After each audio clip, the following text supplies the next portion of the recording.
Terungkap alasan sebenarnya anak habisi ibu kandung yang sedang salat pakai ulekan di Bengkulu. Seorang remaja perempuan berinisial NR, 18, nekat menghabisi nyawa ibu kandungnya, YT, 49.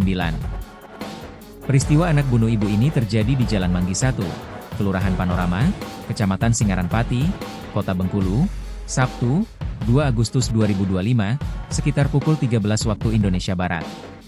Melansir Tribun Jabar, YT dihabisi saat sedang menunaikan salat zuhur di rumahnya.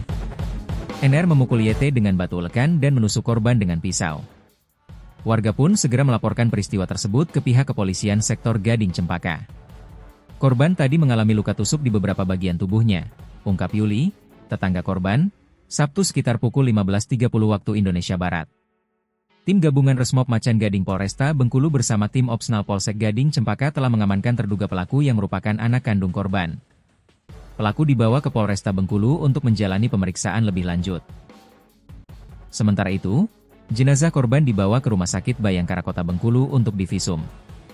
Melansir laman hukum online, tindak pidana pembunuhan diatur dalam pasal 338 KUHP lama yang saat artikel ini diterbitkan masih berlaku dan pasal 458 ayat 1 UU Januari 2023 tentang KUHP baru yang berlaku 3 tahun sejak tanggal diundangkan.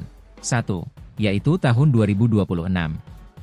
Bunyi pasal 338 KUHP tentang pembunuhan adalah sebagai berikut.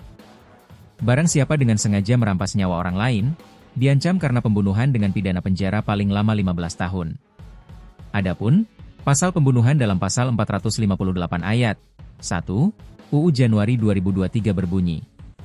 Setiap orang yang merampas nyawa orang lain, dipidana karena pembunuhan, dengan pidana penjara paling lama 15 tahun.